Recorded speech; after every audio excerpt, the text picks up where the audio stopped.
Price lord, hallelujah. ದೇವರ ನಾಮಕ್ಕೆ ಸ್ತೋತ್ರವಾಗಲಿ. ಪ್ರಾರ್ಥನೆ ಮಾಡಿಕೊಳ್ಳೋಣ. ಸರ್ವ ಸೃಷ್ಟಿಗತನಾದಂಥ ತಂದೆಯ ದೇವರೇ, ಮಗನ ದೇವರೇ, ಪರಿಶುದ್ಧಾತ್ಮನೇ, ನಿಮ್ಮ ನಾಮಕ್ಕೆ ಸ್ತೋತ್ರವಾಗಲಿ. ಸ್ವಾಮಿ, ಈ ದಿವಸವು ಸಮಯವೂ ಕೂಡ ನಿಮ್ಮಿಂದ ನೇಮಕವಾದಂಥ ಸಮಯವಾಗಿದೆ. ಅದಕ್ಕಾಗಿ ನಿಮಗೆ ಸ್ತೋತ್ರವನ್ನು ಸಮರ್ಪಿಸುವನಾಗಿದ್ದೇನೆ. ಈ ದಿವಸದ ಸಂದೇಶದ ಭಾಗವನ್ನು ಕೂಡ ಹೇರಳವಾಗಿ ಆಶೀರ್ವದಿಸಿರಿ. ಇದನ್ನು ಕೇಳುತ್ತಿರುವಂಥ ನನ್ನ ಸಹೋದರ ಸಹೋದರಿ ಕೂಡ ಚೆನ್ನಾಗಿ ಕೇಳಿ ಅರ್ಥ ಮಾಡಿಕೊಂಡು ಅದರಂತೆ ನಡೆದು ನಿಮ್ಮಿಂದ ಆಶೀರ್ವಾದವನ್ನು ಹೊಂದಿ ಅವರ ಮಕ್ಕಳನ್ನು ಅದೇ ಮಾರ್ಗದಲ್ಲಿ ನಡೆಸಿ ಆ ಮಕ್ಕಳು ಕೂಡ ಆಶೀರ್ವಾದ ಹೊಂದುವಂತೆ ಅವರನ್ನು ಕೂಡ ಆಶೀರ್ವದಿಸಿರಿ ಮತ್ತು ಅವರು ಕೂಡ ಇತರರಿಗೆ ಸಾಕ್ಷಿ ನುಡಿಯುವಂತಾಗಲಿ. ಹಾಗೆ ಮಾಡುವುದಕ್ಕಾಗಿ ನಿಮಗೆ ಸ್ತೋತ್ರ. ಯೇಸುವಿನ ನಾಮದಲ್ಲಿ ಪ್ರಾರ್ಥಿಸಿದ್ದೇನೆ, ನಮ್ಮ ತಂದೆಯೇ, ಆಮೇನ್. ಇದನ್ನು ಕೇಳುತ್ತಿರುವಂಥ ನನ್ನ ಸಹೋದರ ಸಹೋದರಿಯರೇ, ನಿಮಗೂ ಕೂಡ ನನ್ನ ನಮಸ್ಕಾರಗಳು. ಈ ದಿವಸದ ಸಂದೇಶದ ಭಾಗ ಯಾವುದೆಂದರೆ, ಇಲ್ಲಿಯವರೆಗೆ ಈ ತಿಂಗಳು 15ನೇ ತಾರೀಕಿಂದ ನಿನ್ನೆಯವರೆಗೆ 10 ಆಜ್ಞೆಗಳ ಮುಖ್ಯ ಅಂಶಗಳನ್ನು ಕೇಳಿದ್ದೀರಿ. ಇವತ್ತಿನಿಂದ 10 ಆಜ್ಞೆಗಳನ್ನು, ಒಂದೊಂದು ಆಜ್ಞೆಗಳನ್ನು ಬಿಡಿಯಾಗಿ ತಿಳಿದುಕೊಳ್ಳುವಂತೆ ದೇವರು ಆಶೀರ್ವಾದ ಮಾಡುತ್ತಲೇ ಇದ್ದಾರೆ. ಅದಕ್ಕಾಗಿ ಸ್ತೋತ್ರ. ಹಾಗೆ ಇದನ್ನು ತಿಳಿಸುವಾಗ ಮುಖ್ಯವಾದ ವಚನಗಳನ್ನು ಮಾತ್ರ ತಿಳಿಸ್ತೇನೆ ದೇವರ ನಾಮದಲ್ಲಿ. ಬಾಕಿಯೆಲ್ಲವನ್ನು ಹಾಗೆ ತಿಳಿಸ್ತಾ ಹೋಗ್ತೇನೆ. ಬೈಬಲಲ್ಲಿ ಇರುವಂಥ ವಿಷಯಗಳು, ವಚನಗಳು. ಅದರಲ್ಲಿ ವಿಶೇಷವಾಗಿ ನನ್ನ ಸಹೋದರ ಸಹೋದರಿಯರೇ, ನಿಮ್ಮ ಮಕ್ಕಳಾಗಿರ್ಬೋದು ಅಥವಾ ನಿಮ್ಮ ಅಕ್ಕಪಕ್ಕದವರಾಗಿರ್ಬೋದು, ಯಾರಾದರೂ ಯೌವನಸ್ಥರನ್ನು ಬಹಳ ಎಚ್ಚರವಾಗಿ ಈ ಸಲ ಅವರಿಗೂ ಈ ವಾಕ್ಯವನ್ನು ತಿಳಿಸಬೇಕು. ಅವರಿಗೂ ಕೂಡ ಈ ವಾಕ್ಯಗಳು, ಆಜ್ಞೆಗಳನ್ನು ಅವರನ್ನು ಕೂಡ ಕೇಳುವಂತೆ ಮಾಡಿ ಯೌವನಸ್ಥರಿಗೆ ಈ ವಿಷಯಗಳನ್ನು ತಿಳಿಸುವುದು ಬಹಳ ಮುಖ್ಯ. ಅವರು ದೇವರಿಂದಲೂ ಆಶೀರ್ವಾದ ಹೊಂದಬೇಕಾಗಿದೆ. ದೇವರ ನಾಮಕ್ಕೆ ಸ್ತೋತ್ರವಾಗಲಿ. ಯೌವನ ಪ್ರಾಯವೇ ಬಹಳ ಮುಖ್ಯವಾದದ್ದು. ಅಲ್ಲಿ ಹಾದಿ ತಪ್ಪಿ ಹೋದರೆ ಮುಂದೆ ಬಹಳ ಕಷ್ಟ, ಸಂಕಟಗಳನ್ನು ಎದುರಿಸಬೇಕಾಗುತ್ತದೆ ಎಂಬುದಾಗಿ ದೇವರ ವಚನಗಳು ನಮಗೆ ತಿಳಿಸಲ್ಪಡುತ್ತವೆ. ಇವತ್ತು ಅನೇಕರನ್ನು ನಾವು ನೋಡಬಹುದು. ದೇವರ ವಾಕ್ಯಗಳನ್ನು ತಿಳಿಸಿದಾಗ, ಹಿರಿಯರ ಒಳ್ಳೆಯ ಮಾತುಗಳನ್ನು ಕೇಳಿದಾಗ ಯಾರು ಕೇಳೋದಿಲ್ಲವೋ ಅವರು ಸ್ವಲ್ಪ ದಿವಸ ಅವರ ವಯಸ್ಸಿನಲ್ಲಿ ಬಿಸಿ ರಕ್ತದಲ್ಲಿ ಚೆನ್ನಾಗಿರ್ತಾರೆ, ಮಾಡಿದ್ದೆಲ್ಲ ಸರಿ ಎಂಬುದಾಗಿ ವಯಸ್ಸು ಮೀರ್ತಾ ಹೋದಾಗ ಬಹಳ ಶಿಕ್ಷೆಯನ್ನು ಅನುಭವಿಸಬೇಕಾಗ್ತದೆ ಎಂಬುದಾಗಿ ದೇವರ ವಾಕ್ಯವೇ ತಿಳಿಸಲ್ಪಡುತ್ತದೆ. ಹಾಗೆ ಮೊಟ್ಟ ಮೊದಲು ಸ್ವಲ್ಪ ವಚನಗಳನ್ನು ನೋಡಿಕೊಳ್ಳೋಣ. ಆಮೇಲೆ 10 ಆಜ್ಞೆಗಳಲ್ಲಿ 1ನೇ ಆಜ್ಞೆಗೆ ನಾವು ಹೋಗೋಣ. ದೇವರ ನಾಮಕ್ಕೆ ಸ್ತೋತ್ರವಾಗಲಿ. ಹಾಗೆ ಆದಿಕಾಂಡ 2ನೇ ಅಧ್ಯಾಯ 15ರಿಂದ 17ರವರೆಗೆ. ಯೆಹೋವ ದೇವರ ಮನುಷ್ಯರನ್ನು ಕರಕೊಂಡು ಹೋಗಿ ಏದೆನ್ ತೋಟವನ್ನು ವ್ಯವಸಾಯ ಮಾಡುವುದಕ್ಕೂ ಕಾಯುವುದಕ್ಕೂ ಅದರಲ್ಲಿ ಇಟ್ಟನು. ಇದಲ್ಲದೆ ಯೆಹೋವ ದೇವರು ಆ ಮನುಷ್ಯನಿಗೆ, ನೀನು ತೋಟದಲ್ಲಿರುವ ಎಲ್ಲ ಮರಗಳ ಹಣ್ಣುಗಳನ್ನು ಯಥೇಚ್ಛವಾಗಿ ತಿನ್ನಬಹುದು, ಒಳ್ಳೆದರ ಕೆಟ್ಟದರ ಅರುಹನ್ನು ಹುಟ್ಟಿಸುವ ಮರದ ಹಣ್ಣನ್ನು ಮಾತ್ರ ತಿನ್ನಬಾರದು, ತಿಂದ ದಿನ ಸತ್ತೇ ಹೋಗುವಿ ಎಂದು ವಿಧಿಸಿದನು. ದೇವರ ನಾಮಕ್ಕೆ ಸ್ತೋತ್ರವಾಗಲಿ. ದೇವರು ಮೊಟ್ಟ ಮೊದಲನ್ನ ಎಲ್ಲರಿಗೂ ಗೊತ್ತಿರುವ ಹಾಗೆ ಆದಾಮ ಎಂಬ ಮನುಷ್ಯನನ್ನು ಉಂಟು ಮಾಡಿ ಏದೇನ್ ತೋಟ ಅಂದರೆ ಪರಿಶುದ್ಧವಾದ ಭೂಮಿಯಲ್ಲಿ ಅವನನ್ನು ಇಟ್ಟು, ಈ ಭೂಮಿಯನ್ನು ಕೃಷಿ ಮಾಡು, ಕಾಯಿಯಪ್ಪ ಅಂಥೇಳಿ ಅವನನ್ನು ಪ್ರೀತಿಯಲ್ಲಿ ಇಟ್ಟರು. ಅದರಲ್ಲಿ ಮತ್ತೊಂದು ಮಾತನ್ನು ಹೇಳ್ತಾ ಇದ್ದಾರೆ. 17ನೇ ವಚನ ನೋಡುವಾಗ, ನೋಡು, ಎಲ್ಲ ಮರದ ಹಣ್ಣನ್ನು ತಿನ್ನು, ಒಂದು ಮರದ ಹಣ್ಣನ್ನು ಮಾತ್ರ ತಿಂದರೆ ನೀನು ಈ ದಿನವೇ ಸತ್ತು ಹೋಗ್ತೀಯ. ಅಂದರೆ ಆಗಲೇ ಸಾಯ್ತೀಯ ಅಂತಲ್ಲ, ಈ ಪಾಪವು ನಿನ್ನನ್ನು ಹೊಂಚಾಗ್ತದೆ, ಆ ಪಾಪದಲ್ಲೇ ನೀನು ಬಹಳ ಶಿಕ್ಷೆಯನ್ನು ಅನುಭವಿಸಬೇಕಾಗ್ತದೆ ಎಂಬುದಾಗಿ ಇದರ ಅರ್ಥ. ಕಾರಣ ಆದಾಮನನ್ನು ದೇವರು ಹಾಗೆ ಮಾಡಿದ್ಯಾವಾಗ? ಯೌವನ ಪ್ರಾಯದಲ್ಲಿ. ದೇವರ ನಾಮಕ್ಕೆ ಸ್ತೋತ್ರವಾಗಲಿ. ಹಲ್ಲೆಲೂಯ. ಹಾಗೆ ಆದಾಮನನ್ನು ಎಚ್ಚರಿಸಿದರು. ಹಾಗೆ ಇವತ್ತು ಕೂಡ ಅನೇಕರು ದೇವರು ಆರಿಸಿಕೊಂಡವರ ಮುಖಾಂತರ ಯೌವನಸ್ಥರನ್ನು ಎಚ್ಚರಿಸ್ತಾ ಹೋಗ್ತಾ ಇದ್ದಾರೆ. ಅದೇ ರೀತಿ ಇವತ್ತು ನಾವು ಕೂಡ ಯೌವನಸ್ಥರನ್ನು ದೇವರ ಮಾರ್ಗದಲ್ಲಿ ನಡೆಸಬೇಕಾಗ್ತದೆ, ಬುದ್ಧಿವಾದ ಹೇಳಬೇಕಾಗ್ತದೆ, ತಿಳಿಸಬೇಕಾಗುತ್ತದೆ. ಆದಾಮನು ದೇವರು ಹೇಳಿದ ಮಾತನ್ನು ಕೇಳದ ಕಾರಣ 3ನೇ ಅಧ್ಯಾಯದಲ್ಲಿ ನಾವು 1ರಿಂದ 7ರವರೆಗೆ ನೋಡುವಾಗ, ಹೆಂಡತಿಯ ಮೂಲಕ ಸೈತಾನನು ಆದಾಮನನ್ನು ವಂಚಿಸುವಾಗ, ಹೆಂಡತಿಯ ಮಾತಿಗೆ ಅಂದರೆ ಸೈತಾನ ಮಾತಿಗೆ ಹೆಂಡತಿಯ ಮೂಲಕ ಸೈತಾನನು ವಂಚಿಸುವಾಗ ಹೆಂಡತಿಯ ಮಾತಿಗೆ ಬೆಲೆ ಕೊಟ್ಟು ದೇವರ ಮಾತಿಗೆ ಗೌರವ ಕೊಡದ ಕಾರಣ, ಆ ಮಾತಿನಂತೆ ನಡೆದ ಕಾರಣ ಆದಾಮನು ಶಾಪಗ್ರಸ್ತನಾದ. ಹಾಗೆ ಇವತ್ತುವರೆಗೆ ಶಾಪದಿಂದ ಅಳಿಯಬೇಕಾಗ್ತಾ ಬಂತು. ಹಾಗೆ ಇದು ಕೂಡ ಏನಾಗ್ತದೆ ಅಂದರೆ, ಹೆತ್ತ ತಂದೆಯ ದೋಷಫಲ 3-4 ಮಕ್ಕಳ ತಲೆಮಾರಿಗೆ ಅಂತ ಆದಾಮನಿಂದ ಬಂದಂಥ ಪಾಪ, ಹಾಗೆ ಅದು ಕೂಡ ಅವರ ಸಂತಾನಗಳು ಕೂಡ ಮುಂದುವರಿಯುತ್ತದೆ. ಆದ್ದರಿಂದ ಬಹಳ ಎಚ್ಚರ. ಆದಾಮನ ದೇವರ ಮಾತನ್ನು ಕೇಳದ ಕಾರಣ ಅಲ್ಲಿ ಏನಾಯಿತು, ಶಾಪ ಬಂತು ಯೌವನ ಪ್ರಾಯದಲ್ಲಿ. ಹಾಗೆ ಇದು ನಾವು ಇವತ್ತು ಕೂಡ ಏನಾಗಬೇಕಾದ್ರೆ ಆದಷ್ಟು ಯೌವನಸ್ಥರನ್ನು, ಹುಡುಗಿಯರನ್ನ, ಒಟ್ಟಿನಲ್ಲಿ ಯೌವನಸ್ಥ ಮಕ್ಕಳನ್ನು ಎಚ್ಚರಿಸಬೇಕಾಗಿದೆ. ದೇವರ ನಾಮಕ್ಕೆ ಸ್ತೋತ್ರವಾಗಲಿ. ಹಲ್ಲೆಲೂಯಾ. ಹಾಗೆಯೇ ಮುಂದಿನ ವಚನಕ್ಕೆ ಹೋಗೋಣ ನಾವು. ದೇವರ ನಾಮಕ್ಕೆ ಸ್ತೋತ್ರವಾಗಲಿ. ಹಲ್ಲೆಲೂಯಾ. ಕೀರ್ತನೆ 119:9. ಕೀರ್ತನೆಗಳು 119:9. ಯೌವನಸ್ಥನು ತನ್ನ ನಡತೆಯನ್ನು ಶುದ್ಧಪಡಿಸಿಕೊಳ್ಳುವುದು ಯಾವುದರಿಂದ? ನಿನ್ನ ವಾಕ್ಯವನ್ನು ಗಮನಿಸಿ ನಡೆಯುವುದರಿಂದಲೇ. ಯಾವ ಯೌವನಸ್ಥರು ದೇವರ ವಾಕ್ಯವನ್ನು ಗಮನಿಸಿ ದೇವರ ವಾಕ್ಯಕ್ಕೆ ವಿಧೇಯರಾಗಿ ನಡೆಯುತ್ತಾರೋ ಅವರೇ ಅವರ ನಡತೆಯನ್ನು ಶುದ್ಧಪಡಿಸಿಕೊಳ್ಳುತ್ತಾರೆ, ದೇವರಿಂದ ಆಶೀರ್ವಾದವನ್ನು ಹೊಂದಿಕೊಳ್ಳುತ್ತಾರೆ. ಹಿರಿಯರ ಮೂಲಕವೂ ಹೇಳಿದಂಥ ಬುದ್ಧಿವಾದ ಮಾತುಗಳನ್ನು, ದೇವರ ವಾಕ್ಯಗಳನ್ನು ತಿಳಿಸಿದಾಗ ಯಾರು ಕೇಳ್ತಾರೋ ಅವರ ಮೇಲೆ ದೇವರಿಗೆ ಪ್ರೀತಿ ಇರ್ತದೆ. ಅವರನ್ನು ದೇವರು ಹೇರಳವಾಗಿ ಆಶೀರ್ವದಿಸ್ತಾರೆ ಯೌವನಸ್ಥರು. ಇವತ್ತು ಆ ಮಾರ್ಗದಲ್ಲಿ ಯೌವನಸ್ಥರನ್ನು ನಾವು ನಡೆಸಲಿಕ್ಕೆ ಪ್ರಯತ್ನ ಮಾಡಬೇಕಾಗಿದೆ. ದೇವರ ನಾಮಕ್ಕೆ ಸ್ತೋತ್ರವಾಗಲಿ. ಹಲ್ಲೆಲೂಯಾ. ಹಾಗೆ ಮುಂದಿನ ವಚನಗಳಿಗೂ ನಾವು ಹೋಗೋಣ. ಪ್ರಸಂಗಿ 12ನೇ ಅಧ್ಯಾಯ 1ನೇ ವಚನ. ಕಷ್ಟದ ದಿನಗಳು ಸಂತೋಷವಿಲ್ಲವೆಂದು ನೀನು ಹೇಳುವ ವರ್ಷಗಳು ಸಮೀಪಿಸುವುದರ ಒಳಗಾಗಿ ಯೌವನದಲ್ಲಿಯೇ ನಿನ್ನ ಸೃಷ್ಟಿಕರ್ತನನ್ನು ಸ್ಮರಿಸು. ನೋಡಿ, ಇದನ್ನೇ ಹೇಳಿದ್ದು. ಯೌವನ ಪ್ರಾಯದಲ್ಲಿ ಹಿರಿಯರ ಮಾತು, ದೇವರ ವಾಕ್ಯವನ್ನು ಹೇಳಿದಾಗ, ಸತ್ಯ ಸುವಾರ್ತೆಯನ್ನು ಹೇಳಿದಾಗ, ಒಳ್ಳೆಯ ಬುದ್ಧಿವಾದವನ್ನು ಹೇಳಿದಾಗ ಯಾರು ಕೇಳುವುದಿಲ್ಲವೋ, ಕಡೆಗೆ ವಯಸ್ಸು ಹೋದ ಕಾಲದಲ್ಲಿ ಬಹಳ ಕಷ್ಟ, ಸಂಕಟ, ದುಃಖಗಳು ಬರುತ್ತವೆ. ಆಗ ಅಯ್ಯೋ ಅಯ್ಯೋ ಅಯ್ಯೋ ಅಯ್ಯೋ ಅಂತಲೇ ನಾವು ಹೇಳಬೇಕಾಗ್ತದೆ. ಆವಾಗ ಸಮಯ ಮೀರಿ ಹೋಯಿತು. ದೇವರ ನಾಮಕ್ಕೆ ಸ್ತೋತ್ರವಾಗಲಿ. ಮತ್ತೆ ಏನು ಮಾಡಿದರೂ ಆಗುವುದಿಲ್ಲ. ಅದಕ್ಕೆ ಕಷ್ಟದ ದಿವಸಗಳು ಸಮೀಪಿಸುವುದರ ಒಳಗಾಗಿ, ವರ್ಷಗಳು ಸಮೀಪಿಸುವುದರೊಳಗೆ ಯೌವನದಲ್ಲಿಯೇ ನಿನ್ನ ಸೃಷ್ಟಿಕರ್ತನನ್ನು ಸ್ಮರಿಸು. ಯೌವನದಲ್ಲಿಯೇ ಮಾತು ಕೇಳಿ ನಡೆದವರು ಮಾತ್ರ ಕಷ್ಟ, ಸಂಕಟ, ದುಃಖಗಳು, ವಯಸ್ಸು ಹೋದಗಳು ಕೂಡ ಕಷ್ಟಗಳಿಂದ ಪಾರಾಗಬಹುದು. ಇಲ್ಲ ಇದರ ಶಿಕ್ಷೆ ಬರುವುದು ಅದಕ್ಕೆ ಎಂಬುದಾಗಿ ವಚನವು ನಮಗೆ ತಿಳಿಸಲ್ಪಡುತ್ತದೆ. ಹಾಗೆ ನೋಡಿ 7ನೇ ವಚನ. ಮಣ್ಣು ಭೂಮಿಗೆ ಸೇರಿದ್ದ ಹಾಗಾಗುವುದು, ಆತ್ಮವು ತನ್ನನ್ನು ದಯಪಾಲಿಸಿದ ದೇವರ ಬಳಿಗೆ ಸೇರುವುದು. ಇಷ್ಟರೊಳಗಾಗಿ ನಿನ್ನ ಸೃಷ್ಟಿಕರ್ತನನ್ನು ಸ್ಮರಿಸದಿರಬೇಡ. ನಮ್ಮ ಜೀವ ಬಂದಿದ್ದು ದೇವರಿಂದ. ಕಡೆಗೆ ಈ ಆತ್ಮವು ಕೂಡ ಸತ್ತ ಮೇಲೆ ನ್ಯಾಯ ತೀರ್ಪಿನ ದಿವಸ ದೇವರಲ್ಲಿಗೆ ಪರಲೋಕಕ್ಕೆ ಹೋಗಬೇಕಾದ್ರೆ ಯೌವನದಲ್ಲಿಯೇ, ಅಂದರೆ ಬುದ್ಧಿವಾದ ಜ್ಞಾನ ಬಂದ ಮೇಲೆ, ಹಿರಿಯರು ಮತ್ತು ದೇವರ ವಾಕ್ಯವನ್ನು ಕೇಳಿದಾಗ, ಹಿರಿಯರು ಹೇಳಿದಂಥ ಒಳ್ಳೆ ಮಾತನ್ನು ಕೇಳಿದಾಗ ಮಾತ್ರ ಆತ್ಮವು ಪರಲೋಕಕ್ಕೆ ಹೋಗಲಿಕ್ಕೆ ಸಾಧ್ಯ. ಅಷ್ಟರ ಒಳಗಾಗಿ, ನಾವು ಸಾಯುವುದರ ಒಳಗಾಗಿ ದೇವರ ಪರಲೋಕವನ್ನು ಸಂಪಾದನೆ ಮಾಡಿಕೊಳ್ಳಬೇಕು ಎಂಬುದಾಗಿ ವಚನವು ನಮಗೆ ತಿಳಿಸಲ್ಪಡುತ್ತದೆ. ದೇವರ ನಾಮಕ್ಕೆ ಸ್ತೋತ್ರವಾಗಲಿ. ಹಾಗೆ ಮುಂದಿನ ವಚನಕ್ಕೆ ಹೋಗೋಣ. ಇಬ್ರಿಯ 12:25. ನೀವು ಮಾತಾಡುತ್ತಿರುವ ವಾತನ ಮಾತನ್ನು ಕೇಳಲ್ಲವೆಂದು ಹೇಳಬಾರದು. ಭೂಮಿಯ ಮೇಲೆ ದೈವೋಕ್ತಿಗಳನ್ನಾಡಿದವನಿಗೆ ಕಿವಿಗೊಡ ಮನಸ್ಸಿಲ್ಲದೆ ಇದ್ದ ಇಸ್ರಾಯೇಲರು ದಂಡನೆಗೆ ತಪ್ಪಿಸಿಕೊಳ್ಳದಿದ್ದರೆ, ಪರಲೋಕದಿಂದ ಮಾತಾಡುವವನಿಗೆ ಕಿವಿಗೊಡ ಮನಸ್ಸಿಲ್ಲದೆ ತೊಳಗಿದರೆ ಹೇಗೆ ತಪ್ಪಿಸಿಕೊಂಡೆವು? ಇಸ್ರಾಯೇಲರಿಗೂ ದೇವರು ಮೋಶೆಯ ಮುಖಾಂತರ ತಿಳಿಸಿದರು, ಮಾತು ಕೇಳಲಿಲ್ಲ. ಆದ್ದರಿಂದ ಬಹಳ ಶಿಕ್ಷೆಯನ್ನು ಅನುಭವಿಸಿದರು. ಹಾಗೆ ಇವತ್ತು ಕೂಡ ದೇವರು ಆರಿಸಿಕೊಂಡವರ ಹಿರಿಯರ ಮುಖಾಂತರ ಇರ್ಬೋದು, ಕಿರಿಯರ ಮುಖಾಂತರ ಇರ್ಬೋದು, ಒಳ್ಳೆಯ ಸತ್ಯ ಸುವಾರ್ತೆಯನ್ನು ಹೇಳಿದಾಗ, ಬುದ್ಧಿವಾದ ಹೇಳಿದಾಗ ಅದು ಪರಲೋಕದಿಂದ ಬಂದ ವಚನಗಳು. ಅದನ್ನು ಸತ್ಯವಾಗಿ ಹೇಳಿದಾಗ ಯಾರು ಕಿವಿ ಕೊಡೋದಿಲ್ವೋ ಅವರು ಶಿಕ್ಷೆಯನ್ನು ತಪ್ಪಿಸಿಕೊಳ್ಳಲು ಸಾಧ್ಯವಿಲ್ಲ. ಇದು ನನ್ನ 29 ವರ್ಷ ಜೀವಿತದಲ್ಲಿ ಕೂಡ ನಾನು ಕಂಡಿದ್ದೇನೆ, ಈಗಲೂ ಕಾಣ್ತಲೇ ಇದ್ದೇನೆ. ಕಾರಣ ಸತ್ಯ ಸುವಾರ್ತೆ ಪರಲೋಕದ ಭೂಲೋಕಕ್ಕೆ ಬಂದಿದ್ದು. ಅದನ್ನು ಹೇಳಿದಾಗ ಇಸ್ರಾಯೇಲರು ಕೇಳಲಿಲ್ಲ, ಬಹಳ ಶಿಕ್ಷೆಯನ್ನು ಅನುಭವಿಸಿದರು. ಇವತ್ತು ಕೂಡ ಸತ್ಯ ಸುವಾರ್ತೆಯನ್ನು ಹೇಳುವಾಗ, ಕೇಳುವಾಗ, ಎಚ್ಚರಿಸುವಾಗ ಯಾರು ಎಚ್ಚರಗೊಳ್ಳುವುದಿಲ್ವೋ ಅವರು ಕೂಡ ಶಿಕ್ಷೆಯನ್ನು ತಪ್ಪಿಸಿಕೊಳ್ಳಲು ಸಾಧ್ಯವೇ ಇಲ್ಲ ಎಂಬುದಾಗಿ ಈ ವಚನವು ಕೂಡ ನಮಗೆ ತಿಳಿಸಲ್ಪಡುತ್ತದೆ. ದೇವರ ನಾಮಕ್ಕೆ ಸ್ತೋತ್ರವಾಗಲಿ. ಆದ್ದರಿಂದ ನನ್ನ ಸಹೋದರ ಸಹೋದರಿಯರೇ, ಈ 10 ಆಜ್ಞೆಗಳನ್ನು ಯೌವನಸ್ಥರು ಕೇಳುವಾಗೆ ಮಾಡಬೇಕು, ಅಥವಾ ನಮ್ಮಲ್ಲಿದ್ದರೆ ಅವರನ್ನು ಬಹಳ ಎಚ್ಚರವಾಗಿ ಕೇಳಬೇಕು.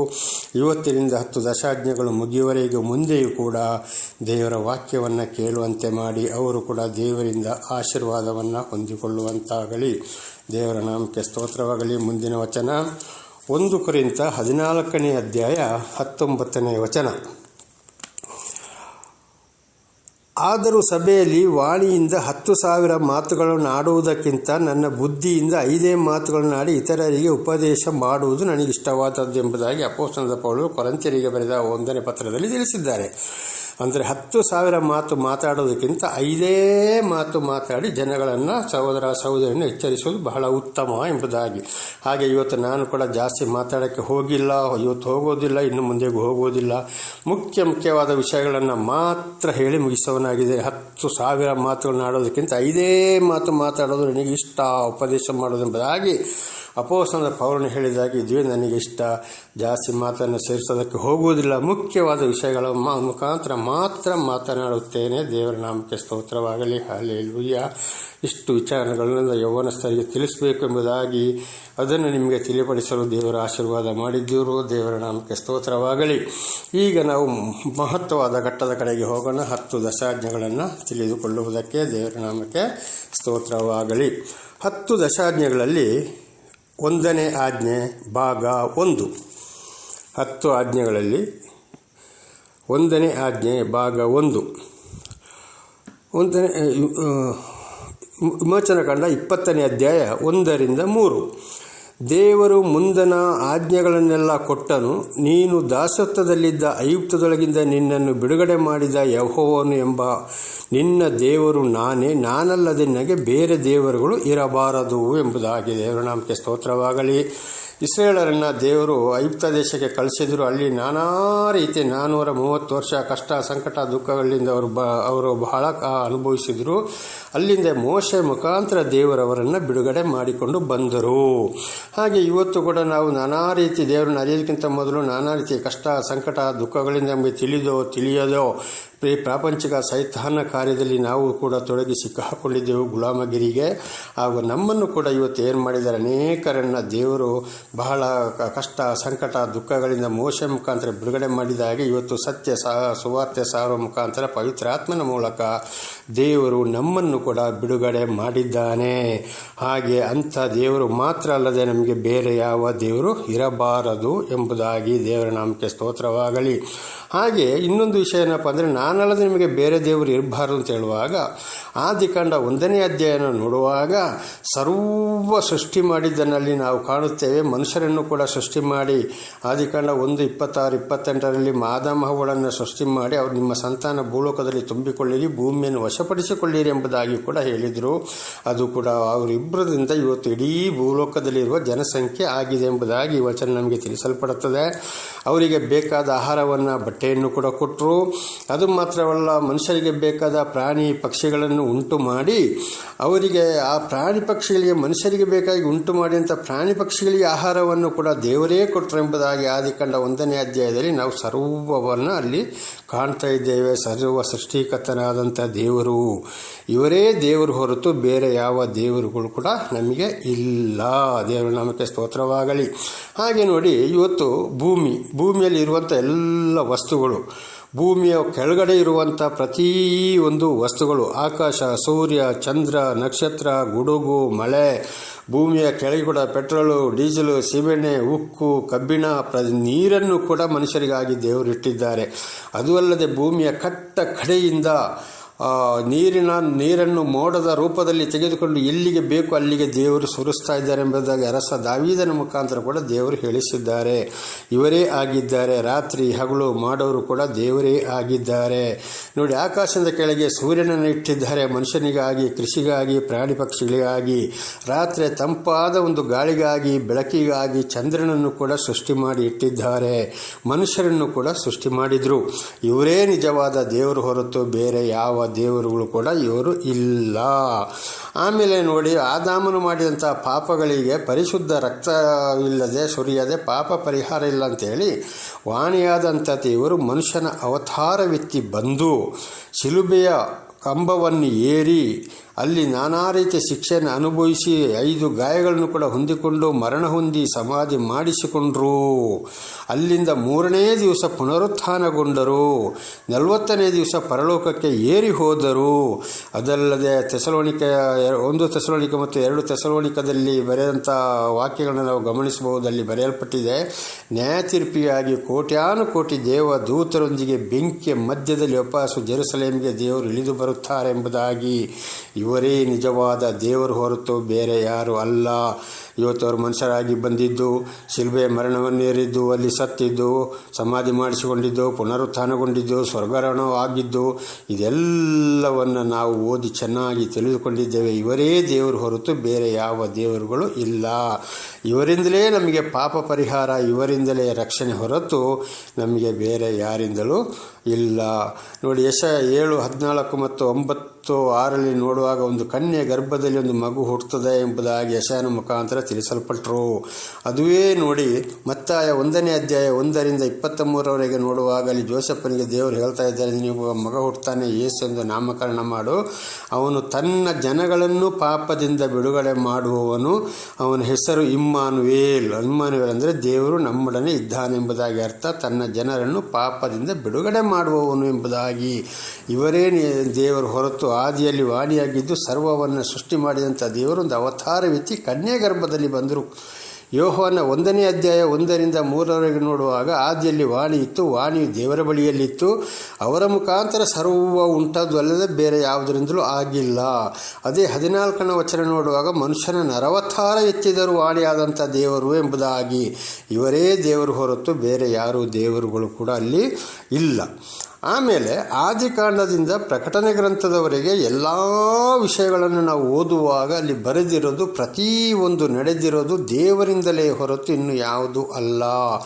ಆದಿಯಿಂದ ಅಂತ್ಯದವರೆಗೆ ಅದು ನೆರವೇರಿದೆ, ಈಗಲೂ ನೆರವೇರುತ್ತಾ ಇದೆ. ನಮಗೆ ಸರಿಯಾದ ಜ್ಞಾನ ಇರುವುದಾದರೆ, ನಾವು ಅದನ್ನು ಪರೀಕ್ಷಿಸುವುದಾದರೆ, ಈಗಿನ ಭೂಮಿ ಮೇಲೆ ನಡೀತಿರುವಂಥ ಕಷ್ಟ, ಸಂಕಟ, ದುಃಖಗಳು, ಕಾಯಿಲೆ, ಕಸಗಳು, ಚಂಡಮಾರುತ, ಅಪಘಾತಗಳು, ಕೊಲೆಗಳು, ಸುಲಿಗೆಗಳು, ದೊಡ್ಡ ದೊಡ್ಡ ಕಾಯಿಲೆಗಳು, ಮುಂದೆ ಆಗಿದ್ದು ಇನ್ನು ಮುಂದೆ ಆಗುವಂಥದ್ದು, ಇದೆಲ್ಲವೂ ನಮಗೆ ಸರಿಯಾದ ಜ್ಞಾನವನ್ನು ಇರುವುದಾದರೆ, ಅದನ್ನು ನಾವು ಉಪಯೋಗಿಸಿಕೊಂಡು ಪರಿಶೀಲಿಸುವುದಾದರೆ, ನಮ್ಮ ಹೃದಯದಲ್ಲಿಯೂ ಜ್ಞಾನದಲ್ಲಿಯೂ 10 ಆಜ್ಞೆಗಳು ಇರುವುದಾದರೆ ಖಂಡಿತವಾಗಿ ಇದೆಲ್ಲವನ್ನು ನಾವಿವತ್ತು ಇದನ್ನು ಇಸ್ರೇಲರಿಗೆ ಬಂದಂಥ ಕಷ್ಟ, ಸಂಕಟ, ದುಃಖಗಳು ಇವತ್ತು ಕೂಡ ನೆರವೇರ್ತಾ ಇದೆ. 10 ಆಜ್ಞೆಗಳಿಗೆ ವಿರುದ್ಧವಾಗಿ ನಾವು ಅದನ್ನು ಯೋಚನೆ ಮಾಡಿದರೆ ಪ್ರತಿಯೊಂದು ಇವತ್ತು ಕೂಡ ನೆರವೇರ್ತಾ ಇದೆ.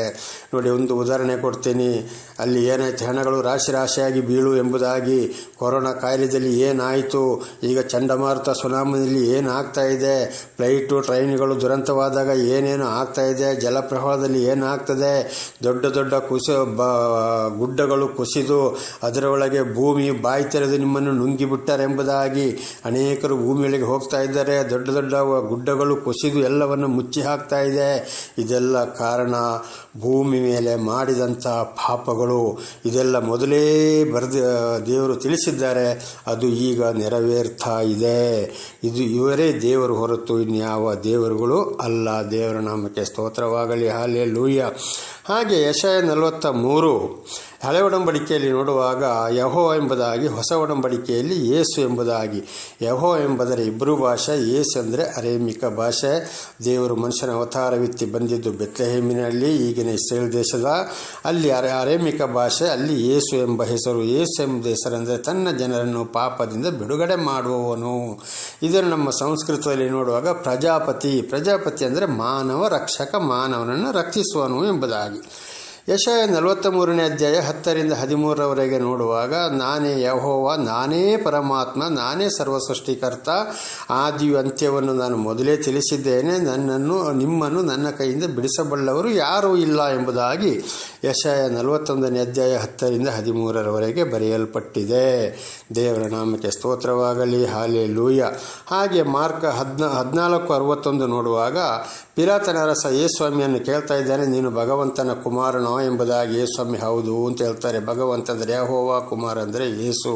ಆಗ ಅಲ್ಲಿ ಯೆಹೋವ ಬೇರೆಲ್ಲ, ಯೇಸು ಬೇರೆಲ್ಲ, ಪರಮಾತ್ಮ ಬೇರೆಲ್ಲ, ಭಗವಂತ ಬೇರೆ ಅಲ್ಲ. ದೇವರ ನಾಮಕ್ಕೆ ಸ್ತೋತ್ರವಾಗಲಿ. ಹಿಂದಿ ಬೈಬಲಲ್ಲಿ ಪರಮೇಶ್ವರ ಎಂಬುದಾಗಿ ಪ್ರಾರ್ಥನೆ ಮಾಡ್ತಾ ಇದ್ದಾರೆ. ಪರಮೇಶ್ವರ ಅಂದರೆ ಪರಲೋಕದಲ್ಲಿರುವ ಸೃಷ್ಟಿಕರ್ತನಾದ ದೇವರು ಅಂತ ಇದರ ಅರ್ಥ. ಆಗ ಪರಮೇಶ್ವರನು ಬೇರೆ ಅಲ್ಲ. ಪವಿತ್ರ ಗ್ರಂಥ ಕನ್ನಡ ಬೈಬಲಲ್ಲಿ ನಾನೇ ಸರ್ವೇಶ್ವರ, ನಾನೇ ಯೇಸು ಎಂಬುದಾಗಿ. ಸರ್ವೇಶ್ವರ ಅಂದರೆ ಸರ್ವರಿಗೂ ಸೃಷ್ಟಿ ಮಾಡಿದವನು, ಸರ್ವವನ್ನು ರಕ್ಷಣೆ ಮಾಡುವವನು ಅಂತ ಅರ್ಥವಾಗಿದೆ. ಅದೇ ಪವಿತ್ರ ಗ್ರಂಥದಲ್ಲಿ ಧರ್ಮೋಪದೇಶಕಾಂಡ 22ನೇ ಅಧ್ಯಾಯ 33ನೇ ವಾಕ್ಯದಲ್ಲಿ ನಾನೇ ನಿಮಗೆ ಶ್ರೀನಿವಾಸ ಎಂಬುದಾಗಿ ಬರೆಯಲ್ಪಟ್ಟಿದೆ. ಶ್ರೀನಿವಾಸ ಎಂಬುದಾದರೆ ದೇವರು ಹೇಳ್ತಾ ಇದ್ದಾರೆ, ನಾನೇ ನಿಮಗೆ ಆಧಾರ ಅಂತ ಶ್ರೀನಿವಾಸ ಅಂದರೆ.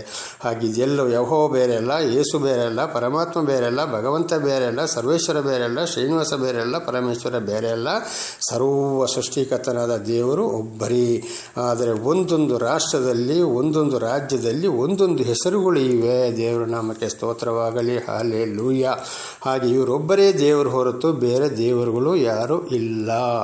ಆದ್ದರಿಂದ ನನ್ನ ಸಹೋದರ ಸಹೋದರರೇ, ಇವತ್ತು 10ನೇ ಆಜ್ಞೆಯಲ್ಲಿ 1ನೇ ಆಜ್ಞೆಯ 1ನೇ ಭಾಗವನ್ನು ಮುಗಿಸಲು ದೇವರ ಆಶೀರ್ವಾದ ಮಾಡಿದರು. 2ನೇ ಭಾಗವನ್ನು ನಾಳೆ ಓದಿಕೊಳ್ಳೋಣ, ಪ್ರಾರ್ಥನೆ ಮಾಡಿಕೊಳ್ಳೋಣ. ಸರ್ವ ಸೃಷ್ಟಿಕರ್ತನಾದಂಥ ತಂದೆಯ ದೇವರೇ, ಮಗನ ದೇವರೇ, ಪರಿಶುದ್ಧಾತ್ಮನೇ, ನಿಮ್ಮ ನಾಮಕ್ಕೆ ಸ್ತೋತ್ರವಾಗಲಿ. ಸ್ವಾಮಿ, ಇವತ್ತು ಈ 10 ದಶಾಜ್ಞೆಗಳಲ್ಲಿ ಮೊದಲ ಸ್ವಲ್ಪ ವಾಕ್ಯಗಳನ್ನು, ಆಮೇಲೆ 1ನೇ ಆಜ್ಞೆಯ 1ನೇ ಭಾಗವನ್ನು ಕೂಡ ನಿಮಗೆ ನನ್ನ ಸಹೋದರ ಸಹೋದರಿಗೆ ತಿಳಿಸಲು ಆಶೀರ್ವಾದ ಮಾಡಿದೆ. ಅದಕ್ಕಾಗಿ ಸ್ತೋತ್ರ. ಇದನ್ನು ಅವರು ಕೇಳಿ ಚೆನ್ನಾಗಿ ಅರ್ಥ ಮಾಡಿಕೊಂಡು ಮಕ್ಕಳನ್ನು ಅದೇ ಮಾರ್ಗದಲ್ಲಿ ನಡೆಸಿ ಅವರಿಗೂ ತಿಳಿಸಿ ಇತರರಿಗೂ ಸಾಕ್ಷಿಗಳಾಗಿ ಜೀವಿಸುವಂತೆ ಅವರನ್ನು ಕೂಡ ಹೇರಳವಾಗಿ ಆಶೀರ್ವದಿಸಿರಿ, ಅವರನ್ನು ಕ್ಷಮಿಸಿರಿ. ಯೇಸುವಿನ ನಾಮದಲ್ಲಿ ಪ್ರಾರ್ಥಿಸಿದ್ದೇನೆ ನಮ್ಮ ತಂದೆ, ಆಮೇನ್. ಇದನ್ನು ಕೇಳುತ್ತಿರುವ ನನ್ನ ಸಹೋದರ ಸಹೋದರಿಯರೇ, ನಿಮ್ಮನ್ನು ಕೂಡ ದೇವರು ಹೇರಳವಾಗಿ ಆಶೀರ್ವದಿಸಲಿ. ನಿಮಗೂ ಕೂಡ ನನ್ನ ಧನ್ಯವಾದಗಳು.